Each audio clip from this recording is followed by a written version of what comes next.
Il est d'un peu plus de 21h quand Jean-Michel Fourgousse, le candidat Les Républicains, vient annoncer sa défaite dans la 11e circonscription des Yvelines. Sa seule satisfaction, être en tête dans sa ville d'Elancourt.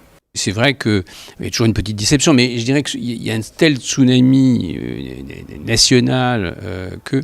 écoutez, je suis content de voir que ma ville n'a pas pris l'eau, entre guillemets, n'a pas été touchée par le tsunami. Bon, c'est là où je travaille le plus quand même. Les résultats sont partiels, mais il sait déjà qu'il ne remportera pas ce siège de député que lui a ravi Benoît Hamon il y a 5 ans. Jean-Michel Fourgousse adresse alors un salut républicain à la gagnante qu'il va croiser plus tôt que prévu.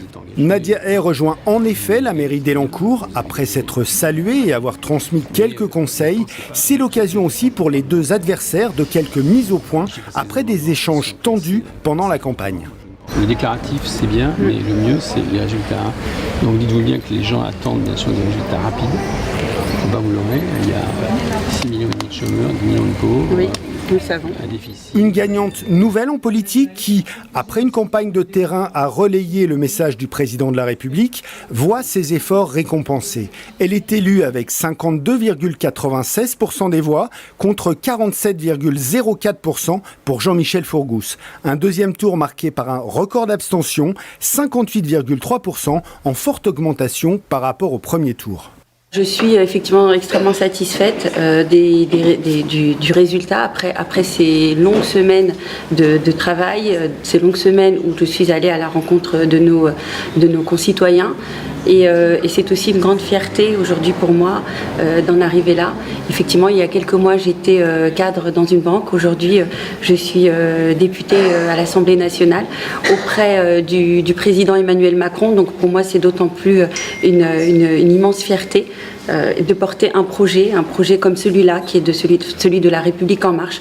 À seulement 37 ans, cette femme active, cadre à Paris et originaire de Trappes, devient la 11e députée En Marche des Yvelines. Ses priorités d'élu, la moralisation de la vie politique et la réforme du Code du travail qu'Emmanuel Macron compte mettre en œuvre dès cet été. Elle va mettre en place une permanence dans sa circonscription et a lancé une plateforme collaborative pour donner de la parole aux habitants de la 11e circonscription.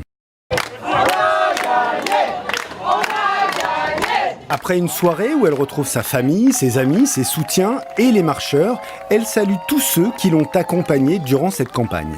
Vous avez pris de votre temps personnel, de votre temps professionnel, de votre temps familial. Parfois, effectivement, c'est un peu compliqué, je le sais. Mais vous l'avez fait et je vous remercierai jamais assez pour ce que vous avez fait. Et oui, nous l'avons fait. Nous avons battu Benoît Hamon, nous avons battu Jean-Michel Fourgousse. Elle sait qu'elle va devoir s'installer vite pour travailler dans ses bureaux de l'Assemblée. Elle y partira d'ailleurs pour une visite dès demain matin, avant une session de formation pour les nouveaux arrivants et la journée d'ouverture de la prochaine législature avec l'ensemble des députés prévue le 27 juin.